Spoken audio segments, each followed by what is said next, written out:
Live from Bryant-Denny Stadium with special guests, feature stories, and a comprehensive look at Alabama's upcoming game. This is Crimson Tide Kickoff on WVUA 23.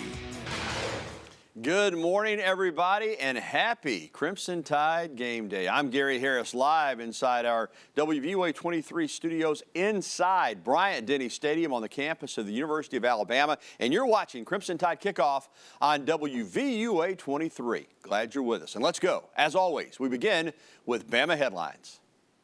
For the latest on the Crimson Tide, you don't need the newspaper. You need Bama headlines. Well, the challenge for Alabama today, one would think, is not to win the game. I mean, Bama should win the game. Alabama's a 45-point favorite against Southern Mississippi. But head coach Nick Saban wants to see his team dialed in, certainly more than it was in the last home game 2 weeks ago against Mercer. The offense opened that game with punts on the first two possessions.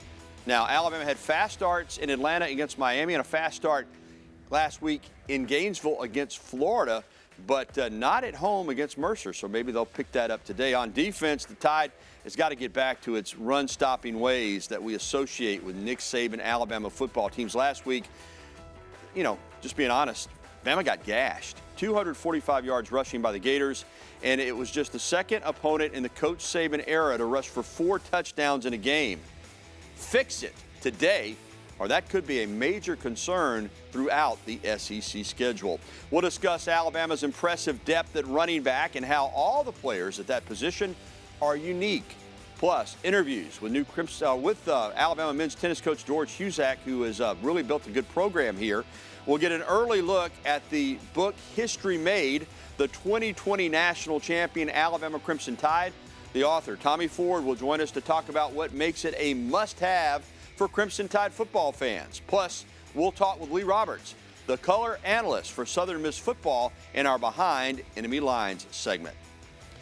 Well, there seemed to be a common theme for Crimson Tide head coach Nick Saban at his midweek Wednesday press conference. He was asked 2 separate questions about player participation against Florida, one on running back Trey Sanders and one on tight end Jaleel Billingsley. After appearing in Alabama's first 2 games, Sanders did not see the field against the Gators. Brian Robinson Jr. and Jace McClellan were the only 2 Alabama running backs that played in the 31-29 victory. Coach Saban was asked about Sanders' health and says the player is not dealing with any health issues. He explained his absence from the game simply.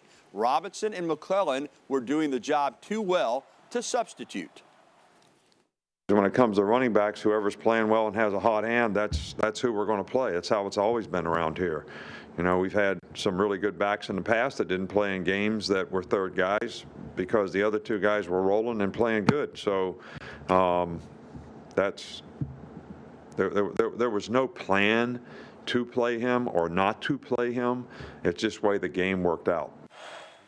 Last week, Bama fans also got to see tight end Jaleel Billingsley catch his first touchdown pass of the season. A nice hookup with quarterback Bryce Young for one of 3 TDs the Tide scored in the first quarter. Billingsley got off to a slow start in fall practice, and he was one of the players that Coach Saban singled out for not reaching the Alabama standard. And Billingsley played sparingly in the first 2 games. So Coach was asked, what did he do or improve on to earn more playing time against Florida? Did any of you play sports? I mean, the coach is supposed to play the best players, right? And then it's up to the players to do what they're supposed to do so they get to play because they become one of the best players. So that's what he's doing now.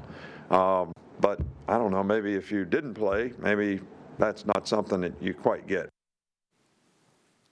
He certainly doesn't have a problem expressing his thoughts. Coach Saban's always been very direct with the media. Well, Alabama has a current 7-game winning streak against the Southern Mississippi Golden Eagles. The teams last played 2 years ago in 2019. Following last week's close game against Florida, the Crimson Tide receivers have faced questions on overcoming challenges. Alabama players look to improve discipline and technique. Tight end Cameron Latou says Southern Miss has a good defense. But then again, Alabama has to play against a good defense every day in practice. They definitely bring a skill set that is hard to get open, which is good for me because when it gets to the game, I'm going against good players, but it also prepares me to go against good players that we will compete against. So going against them every day really helps me get better. They're a good run defense, like you said, so we just have to adjust of sticking to our fundamentals and our technique and our rules just to keep our eyes open for what they move a lot up front, so just adjust to that. Now, Southern Miss is just 1-2 on the season, but in their one win, a 37-0 blowout of Grambling, a guy that you're going to recognize had a big game. Golden Eagles running back Frank Gore Jr. Yes, that Frank Gore. His dad, an NFL and University of Miami legend, and through 3 games, Gore Jr. looks a lot like his famous dad. He's rushed for 274 yards and a touchdown, and last season as a true freshman, Gore Jr. rushed for more than 700 yards, so you got to deal with him. He's good. By the numbers, Southern Miss has not been a dominant offensive team this year at all, but Alabama has not played great defense the way that we expected them to. So maybe Southern Miss will have some opportunities. You see this game by the numbers there on your screen. The last time these two teams played, 49-7 in 2019. Tua threw 5 touchdown passes in that game. All right, it is a beautiful, beautiful day outside. I mean, it's gorgeous. It's textbook. It's Chamber of Commerce. It's football weather. Whatever you want to call it, it doesn't get much better than this. And CTKO's Jennifer Herbert joins us now in the Weather Center for a weather update. Jennifer, I don't know really what you can say from a weather perspective other than it's just awesome. I know. Mother Nature is smiling on us today. All the good weather elements have come together, making it for a perfect day for college football. Temperatures currently 75 here in Tuscaloosa. Starting to see some folks out and about on the Walk of Champions. I just want to show you this here in the southeast. No rain headed our way, all sunshine all day. Now, if you are, one more thing, humidity really low. We're looking at dew points of 55, making it feel even better. Now, if you're getting out to the game today, we're going to see 81 degrees as our high. That'll be for your tailgate. By kickoff, we're sitting in the mid-70s. And by the time the game gets over, we're looking at the high 60s. So you may want to get a game if you're coming, or a jacket if you're coming to watch the game here at Bryant-Denny Stadium. Beautiful weekend ahead. 81 today, 84 tomorrow. I mean, what more can you ask for? All right, Jennifer, you can't ask for much more, but we will ask you again to visit with us a little bit later on in the program. Well, still to come on Crimson Tide Kickoff, we're going to take you behind enemy lines to break down Southern Miss. The Golden Eagles, as I said, are just 1-2, and they've already lost to 2 teams from the state of Alabama, South Alabama and Troy. But they feel like they're on the right track. And find out how much of the Bama blueprint Southern Miss coach Will Hall will be using.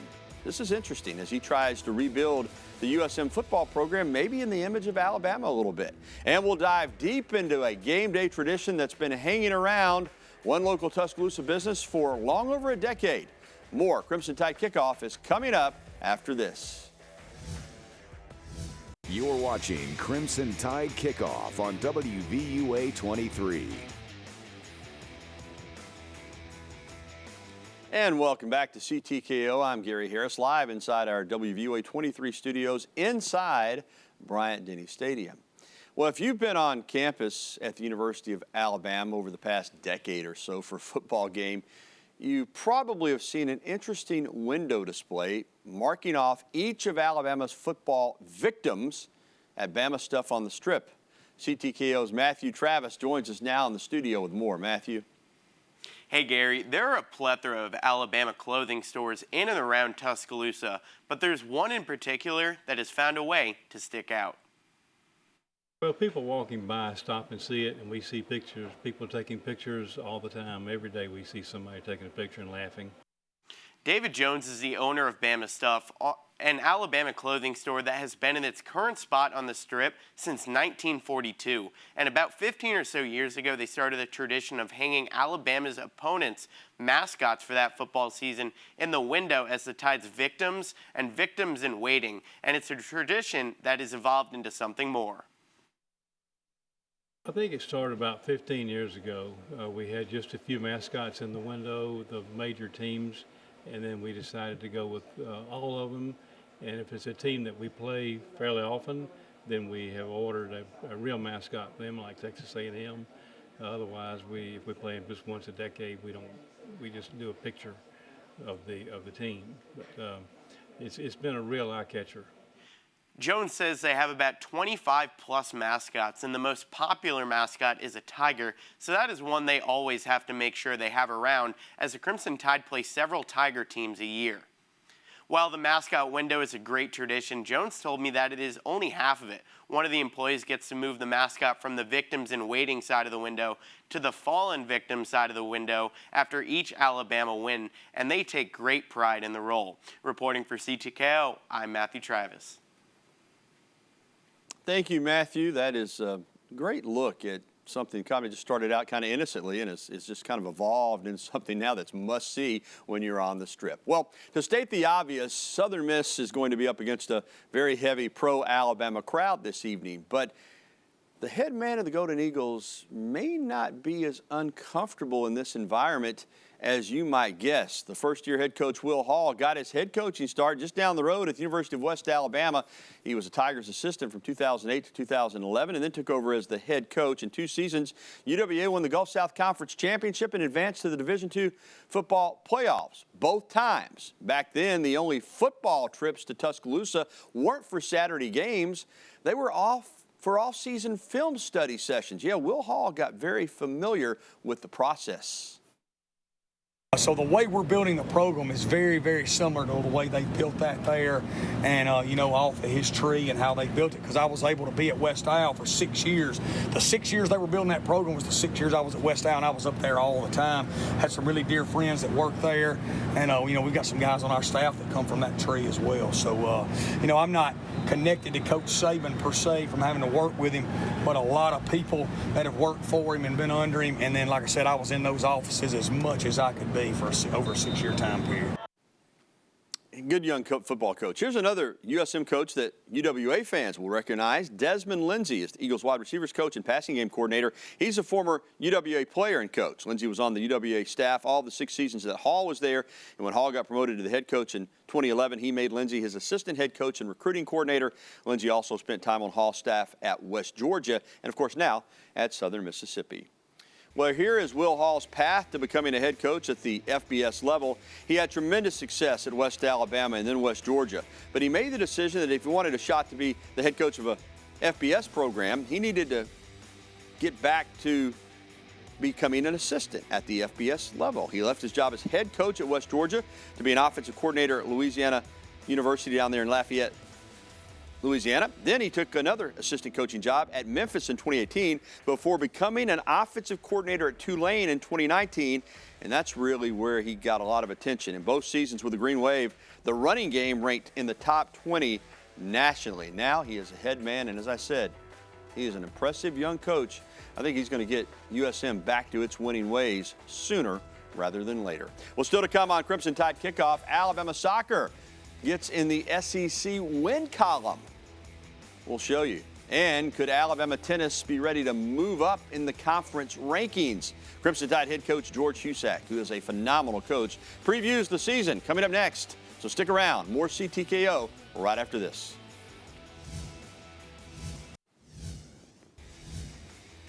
Alabama 0-1 in the SEC until Thursday night, hosting Missouri in the home SEC opener. Alabama had some opportunities. Aslan Streisig just misses that one.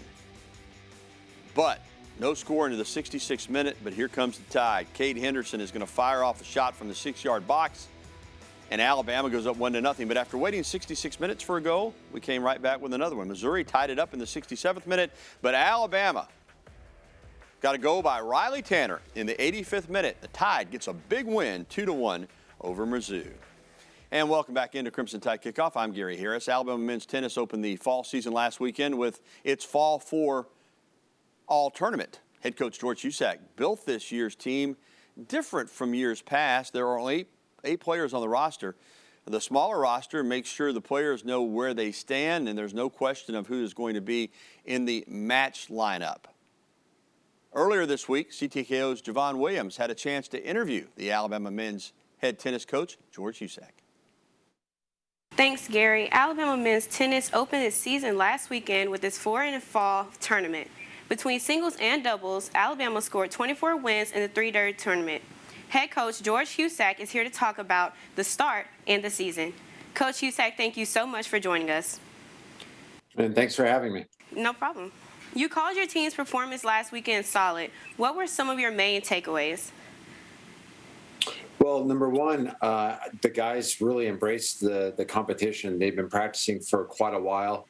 A lot of them have been here since the end of June, start of July. So it was kind of practice, practice, practice, and when are we going to be able to compete against someone other than ourselves? Number two, I'd say that we got to face three teams that didn't have the same preparation, I think, as we did, and we're going to face those teams again. So we may have thought that we overwhelmed them in some ways, but at the same time, they're going to get better, and so we have to keep getting better. All right, so speaking of this year, you had 2 returning players and 6 newcomers. How have you seen this group come together? What are some of the positive signs of optimism? Well, definitely the positive sign is that, they all get along. No one's busted through the wall here of my office. They're from 8 different countries, so it is really them closer because they've really had to listen to each other and communicate. If you don't understand, you gotta ask the questions to figure it out. So I think that has been first and foremost, is that they're so different. They're all learning together as well, but they've really leaned on each other to help them figure out certain things with respect to not only how practice runs or treatment with our athletic trainer or tutoring, but also just simply getting around campus, where to eat, where to relax. It's been very good, very positive the entire time. All right, so your team has a week to prepare for next week's Bulldog Invitational. What are some things that you will want to focus on in practice? Well, certainly in practice, the goal is to become and prepare to be the best competitor we can be. And that competition, or that labeled competitor, really has to do with a few things that we believe in. Number one, you have to have a plan and be very clear with that plan. And with that plan comes a lot of discipline. The number 2 piece of that discipline is to be able to adjust. We have different elements from a strategic standpoint that we're going to work on in practice, as well as doubles. What is your assessment of the program you've been able to build? It feels like the Tide is in the mix within this Southeastern Conference. How are you feeling about that? This is year 10, so I'm a little bit older and grayer in my hair.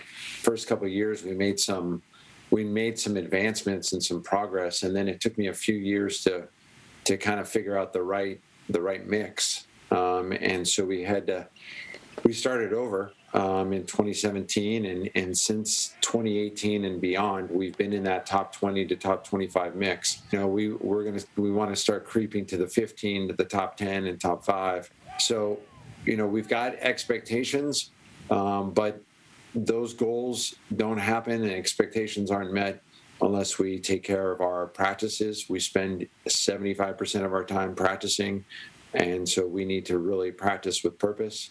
I feel great about it, but again, you have to deliver. So if you can't move the chains, as Coach Saban says, you're not going to get very many first downs, and that's really the truth. Well, thank you, Coach. Alabama's men travels to Starkville next weekend for Mississippi State's Bulldog Invitational. Reporting for CTKO, I'm Javon Williams. Thank you, Javon, and thank you, Coach. I mean, I said it earlier, I'll say it again. He has done an unbelievable job building this program, and now, as he said, it's time to take even another step and get closer to that top 15, top 10 on a regular basis. Well, Peter Burns of the SEC Network shared a very telling stat earlier this week. Listen to this. 5 of the 7 teams in the SEC West are ranked in the top 25. That's just this division.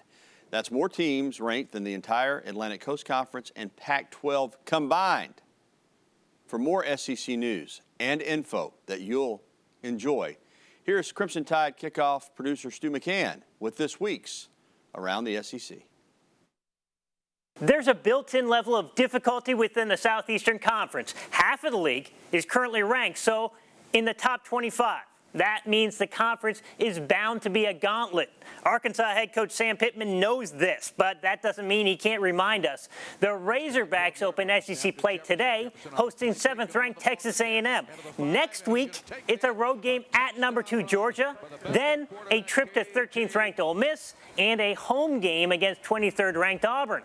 Later in the year, the Razorbacks play top-ranked Alabama at Bryant-Denny Stadium. This week, Pittman joked with ESPN's Adam Rittenberg he should be the one on the college football selection committee because, quote, he's the one who knows who the best teams in the country are. The joke is the Razorbacks have already played them. Auburn hosts Georgia State this afternoon, but did you see this? Last week, Auburn offensive lineman Nick Brom started a GoFundMe page for the father of Tigers teammate Luke Deal. Earlier this year, Deal's dad was diagnosed with ALS. The GoFundMe page, which of course Brom started, has already raised more than $67,000 with an overall goal of $300,000 to help the family purchase a handicap-accessible van and remodel their home.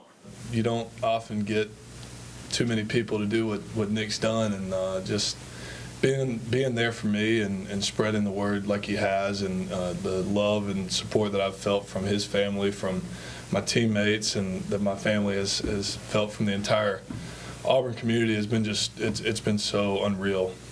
Here's that web address to the GoFundMe page that Brom started. It's listed right here on the page, or you can also search Luke Deal GoFundMe. Next week, Alabama hosts Ole Miss. Possibly the biggest downside to the build-up to the big game is we likely won't see Rebels coach Lane Kiffin as active as usual on social media, like this picture he posted on Twitter of the personalized license plate rat poison. In the caption, "Thanks for the new plate, Cedric." Then he tagged Alabama football. "See you next weekend." Now, what are the chances you're going to see that on a shirt next Saturday at Bryant-Denny Stadium? I'd say fair to very good. For Around the SEC and Crimson Tide Kickoff, I'm Stu McCann. Thank you, Stu. Great information there. That Lane Kiffin now, he is a piece of work, but an unbelievable football coach. All right, here's today's SEC schedule. 3 games in progress, including second-ranked Georgia at Vanderbilt. The Commodores don't have leading rusher Ramon Davis. He has a torn ligament in his toe. Will miss the rest of the season, and they're already, of course, shorthanded just because they don't have as much talent as everybody else in the league. LSU at Mississippi State. It's the SEC opener for both. MSU looks to make it 2 straight wins over the Tigers. Remember, they started off the season last year with that big win in Baton Rouge. The CBS 2:30 game is 7th-ranked Texas A&M taking on 16th-ranked Arkansas in Arlington at AT&T Stadium. It's the first time the Razorbacks have played that featured CBS time slot, National Game of the Week, since 2017, and both teams are a perfect 3-0 going into the game. 3 games this evening. South Carolina hosts Kentucky at 6. We'll see if the Gamecock defense is up to the challenge of stopping Wildcats' Chris Rodriguez, who is the SEC leading rusher. And, of course, obviously, tonight you've got Bama and Southern Mississippi. And, of course, Auburn going to be in action on this Saturday as well. Well, still to come on Crimson Tide Kickoff, we go behind enemy lines to get the Southern Mississippi perspective on tonight's game.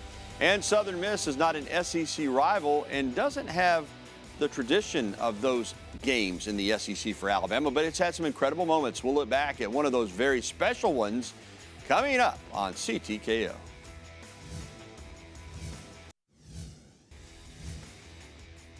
Fourth and 12. Boyle lays it up. They're going to rule it a completion. And remember, we do have replays. This is an awesome catch. Falk has great coverage, but see, he put his left arm on. Look, he catches off his back and holding on to the football. That's incredible. That's a great job of catch of the year. Mark, he's making a blind catch. He doesn't even see it. He's just using his back and he's squeezing. That might be one of the best catches I've ever seen, and I've seen a lot of them. That is the catch of the year in college football. Pro throw. He's down. Put it on his neck, on the neck of Jasper Falk. Well, one of the most spectacular plays in Alabama football history came against Southern Miss. Tyrone Prothro, what a football player, was being face guarded by Southern Miss quarterback Jasper Falk as seconds dwindled down before the half. It was 4th and 12, and Crimson Tide quarterback Brody Coyle let it go. He heaved it up, and you saw the catch over and over. He absolutely pinned it against the defender's back, and yes, that is a catch. The play went on to be known very simply as the catch and earned Prothro the ESPY for Play of the Year. Wow, what a football player Tyrone Prothro was. And just a shame that his career ended in 2005 with that injury against the Florida Gators, but not before he provided that incredible moment for Alabama football fans to have forever. And welcome back to CTKO. I'm Gary Harris. It's time now to go behind enemy lines. Southern Miss has struggled so far this season. They're 1-2 through their first 3 games, but they have shown potential to get a better look at the Golden Eagles season so far, and also to take a look at today's game from the Southern Miss point of view. Crimson Tide Kickoff's Matthew Travis rejoins us as he went behind enemy lines with former USM quarterback Lee Roberts, who is now the color analyst for the Southern Miss radio broadcast. Matthew? Hey, Gary. This week I spoke to Lee Roberts, who is a color analyst for Southern Miss Radio, and he said for this to be a successful game for the Golden Eagles this afternoon, they have to eliminate mistakes and establish the running game. You know, so one thing we want to make sure we go in and try to eliminate mistakes. We don't want to have any bad penalties. We want to make sure we can throw and catch. It seems like in both our losses this year, we've had some drops. Offensively, we've got to be able to establish the running game up front with our bigs, and that's just something that we feel like we need to try to do Saturday.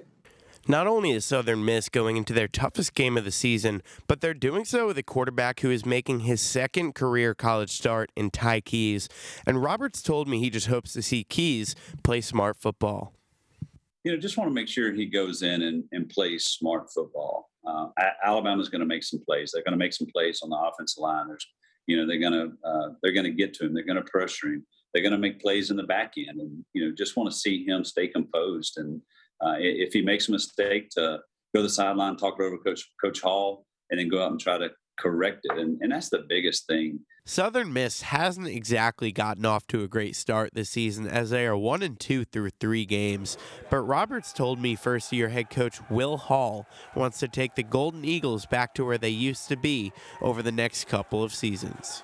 Out of Coach Hall, actually just trying to keep them guys up. I'm sure it's been a tough week at practice, knowing that we're 1-2 and we're headed to face the number 1 team in the country. But Coach Hall understands what it takes, and he knows if it's not this year, it's next year or the year after. But his plan is build this program, and that's what he wants. He wants to build it back to where Southern Miss used to be, where we could go into places and be an underdog and go and compete and still a win. And so Saturday, I know he wants to coach well, he wants his guys to play well, but I think just being positive all week long will be their main key. Roberts also told me that for this game to be a success for Southern Miss, it won't necessarily come in the form of a win. He thinks if they can start well and finish well, and also not have their defense on the field all day by constantly having 3-and-outs on offense, it will be a successful game for the Golden Eagles. Reporting for CTKO, I'm Matthew Travis.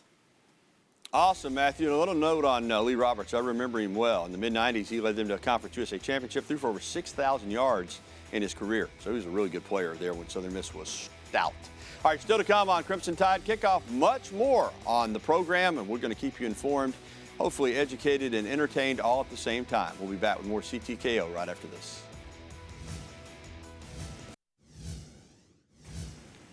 And welcome back to Crimson Tide Kickoff here on WVUA 23, Alabama and Southern Mississippi, tonight at 6:30 at Bryant-Denny Stadium. Well, right now we're joined by Tommy Ford, who spent over 40 years as a full-time employee of the University of Alabama in a number of different roles, and even now, since he's retired, he really hasn't retired. He's consulting and working on special projects like team reunions, and he has written another book. I say another book because I don't know for sure how many Tommy has written, but it's quite a few, and this one is absolutely beautiful. It's a coffee table book, History Made, the 2020 National Champion Alabama Crimson Tide by Tommy forward with the incredible forward by Mac Jones. Not only is the forward incredible, he put in a whole list of goals that his father had set for him, I want to say back in 2017, 2018, somewhere in there, that Mac followed to get to that point last year where he led Alabama to a 13-0 season. How you doing, Tommy? I'm great, Gary. How are you doing? Doing well. How many books have you written total? This is my 12th. I've been blessed to have been around Alabama football a long time, and I just love to put what we've seen on the field into words, and it's been a pleasure for me. And this is probably my favorite just because of the unique season that we had. And with Mac writing the forward for the book, it just kind of was icing on the cake. So, but you were right, the Mac's forward is awesome. It's unbelievable. I don't know if you remember this. I remember your first book very well. Bama Under Bear, Alabama's Family Tides, because I was a brand new teenage sports reporter at WHMA Channel 40 in Anniston working for Mike Scruggs, and you came to the station, I want to say maybe it was 1982 or 83, to promote that book. Exactly. Do you remember that? Oh, yeah. That was my first book, and it was on 9 different families of Alabama football, either father, son, or brothers. And then in 1992, we did an update and added 7 more families, put it out in paperback. It's called just Alabama's Family Tides. And it was a unique study, sort of all the different family combinations, for at least 16 chapters, 16 families worth. I remember it. Remember it well. We've had a few more since then, but I've been blessed to have been around a lot of great football, great athletics, and have found a lot of satisfaction in putting it into words. This book, history made, because it was history. A lot of national championships at the University of Alabama, but this was the 6th for Nick Saban in 12 years, the 7th overall, which gives him the most national championships of any head coach in college football history, eclipsing Coach Bryant.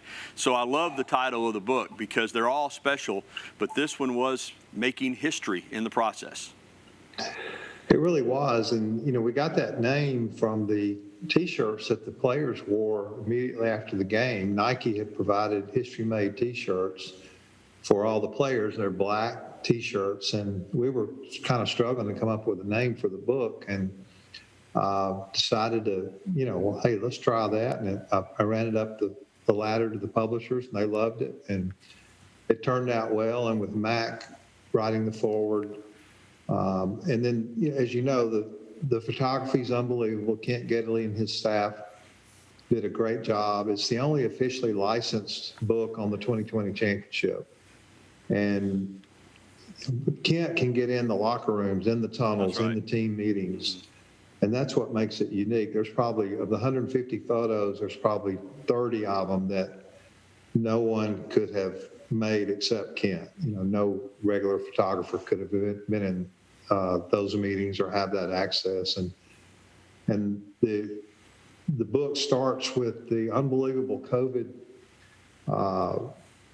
that hit our team in March of 2020, and the first chapter is really Jeff Allen and his miracle working that he did to get that team ready to play in the fall and keep them healthy throughout the fall.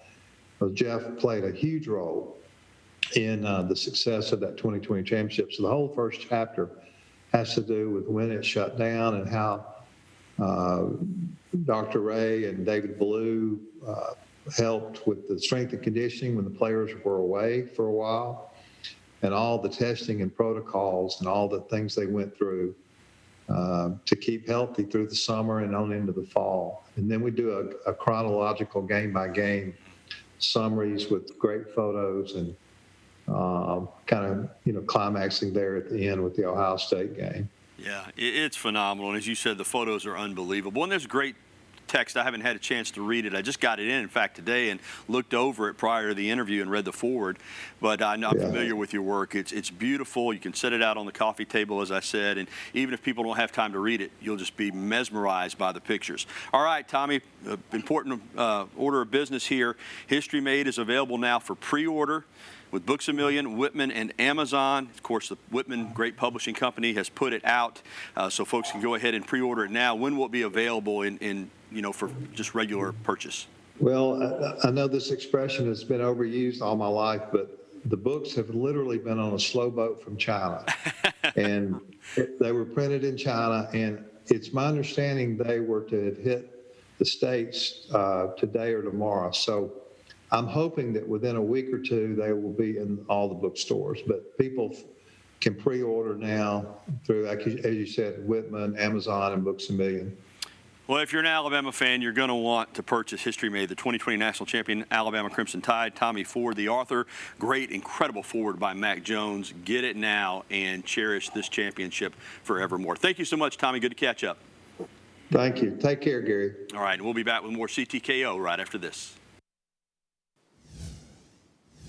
We're back on CTKO here on WVUA 23. I'm Gary Harris. Full stadiums and, of course, tailgating have returned this season, and the Bruno event team is taking advantage. The Birmingham-based event management group will visit 15 Alabama colleges and universities for a game day tailgate promotion, and it's worthwhile. CTKO's Tatum Vaught has more on the Kick COVID campaign that will be in Tuscaloosa this afternoon. Tatum?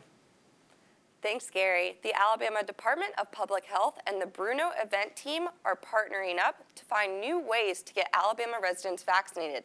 The Kick COVID campaign is a statewide program offering free COVID-19 vaccinations on select college football game days this fall. And who better to promote the program to Tide fans than Alabama football players themselves? I like to catch touchdowns. One thing I don't like to catch is COVID-19. It's important to get vaccinated because of the energy the fans give us in the stadium.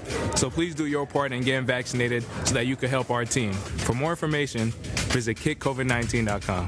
Hey, be a champion and get vaccinated. Kick COVID gives Alabama residents a unique opportunity to take advantage of a free vaccination site located right beside the Walk of Champions. We really want to drive our numbers up here in the state of Alabama, and they're going up. We've passed several states here lately in terms of vaccination rates. So we felt like using the power of college football was a great platform. Kick COVID's goal is to normalize getting vaccinated while being conveniently located for students and fans on game days.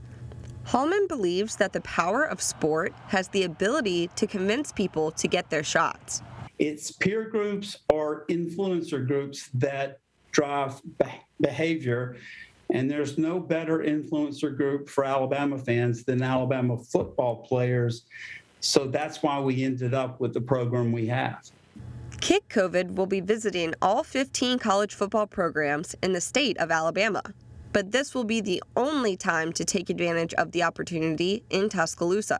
Medical professionals will be at the tent to administer shots 3 hours before kickoff until an hour after the game to give people plenty of time to get their vaccine. In addition, Kick COVID is offering a $75 gift card to the soup store as a thank you to those who take advantage of this opportunity to get vaccinated. There's a 3-week window period where Alabama residents can still take advantage of the promotional offer if they submit their vaccination card. Today's event will begin at 2:30 beside the Walk of Champions. Live in the studio for CTKO, I'm Tatum Vaught. Back to you, Gary. All right, Tatum, I give that a big thumbs up. We'll be back after this. Welcome back into CTKO, everyone. My name is Mike Royer, and his name is Don Staley. Don is an important figure in Tuscaloosa because he is interested in and working toward continued growth and good things in the city. Don is the president and CEO of Tourism and Sports for the Tuscaloosa area. I know you love your work and you love to see big crowds like we'll see here on campus today. Well, first and foremost, Mike, thanks so much for having me. It's always good to be here at WVUA. I love that sports coat.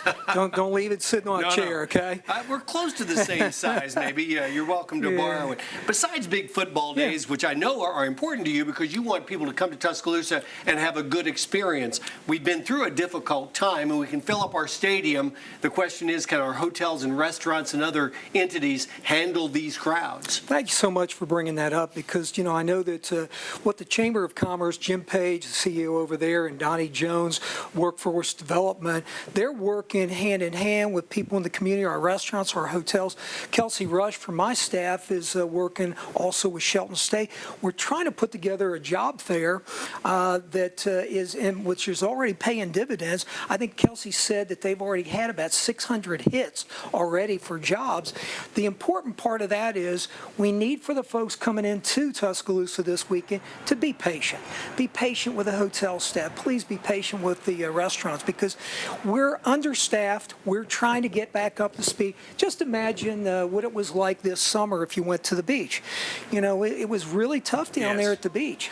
And many restaurants will even have a sign going, we're a little short-staffed, please be patient, it may take a little longer, but that going in makes you understand, okay, we're all in this together, let's understand what we're coming out of. Amen. I know that we've got some billboards around the community, and again, what the Chamber's doing. I think that we're going to find that those restaurants are going to have as many staff as they can get for this weekend. The first game was a test run. It was an afternoon game. But having an evening game, we've got more people coming to town. That stadium would be filled up. They'll be here longer. And so I think that when you're here longer, you're going to see an uptick in not just the restaurant, but also in the retail. Give me some headlines of other things you're working on down the road that may not even be firmed up yet, but what kind of things are you trying to attract to our area? Well, first and foremost, the mayor, city council, the Elevate committee, all the great work that's being done there. Whatever comes out of it at the end of the day is going to be great for Tuscaloosa, not just for our community, but from a tourism perspective. Whatever facilities are built, we'll be able to use to book events to bring in, whether that's sports or meetings, conferences, conventions. So we're part of the Elevate program, and we're glad to be part of that. We just had a great meeting with the administrator and engineer from the city of Northport talking about bass fishing. I ran up to Lincoln, Alabama the other day, met with the nicest fella, Coach Les Robinson. He showed me their $5 million build out of the Lincoln Landing, and the economic impact that's going to come into Lincoln, Alabama is amazing. Those of us who don't fish, I don't think realize what big business and tourism attraction bass fishing is in many parts of the country, but especially here in Alabama. Our goal is to eventually be part of the Alabama Bass Fishing Trail. We've got a guy, Dr. Hobson Bryant, who studied for Mobile and for Baldwin County, did a great job down there. He's in our community. Big fishing guy, Bob Hale. We've got a tournament that we're getting ready to announce that Stan, my sports director, just signed. We could be part of that Alabama Bass Fishing Trail because the Black Warrior River is fertile with fishing. And we could be part of the trail, which would create about anywhere between $1.5 and $1.8 million annually in economic impact off of bass fishing. Cities like ours, slightly bigger than ours, slightly smaller than Tuscaloosa, are competing for some of the same tourism dollars. What's our selling point? When you go out and pitch Tuscaloosa in West Alabama, what's the selling point for our area? Well, it's so funny when you go to a sports conference.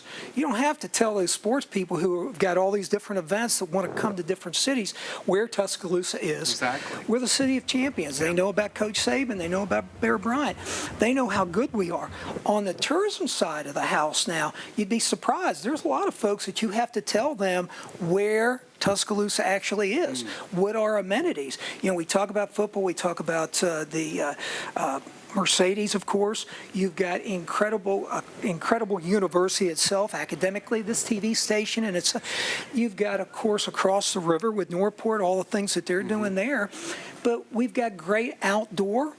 And I look at, after I came back home, after being down there in Foley for 3.5 years building that project, I didn't recognize downtown. We've got a very vibrant downtown and Midtown, and I could go on and on.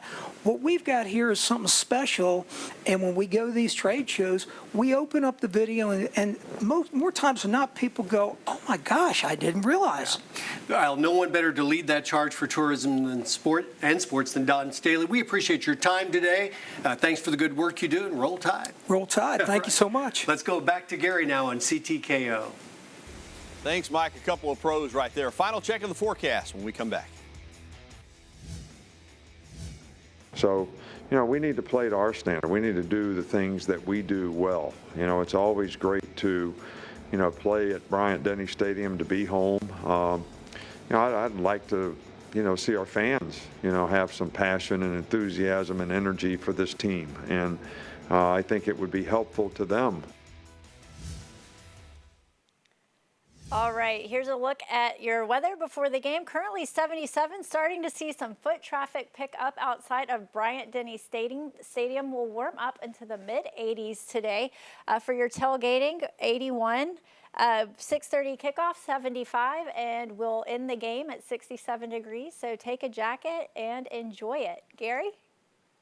Thank you so much, Jennifer. We're going to enjoy it. And I think the fans are going to respond to Coach Saban, too. I think they're going to be loud and proud tonight. I think it's going to be a full house at Bryant-Denny Stadium. All right, that's going to do it for Crimson Tide Kickoff. I want to thank all the great folks here at WVOA 23, including, of course, producer Stu McCann and director Catherine Reed, and all the great folks. Catch Dylan Morgan tonight on WVOA 23 News at 10 with an Alabama football recap. Enjoy the game, everybody. Stay safe and roll Tide. WVOA 23 News tonight at 10 o'clock. Have a great day.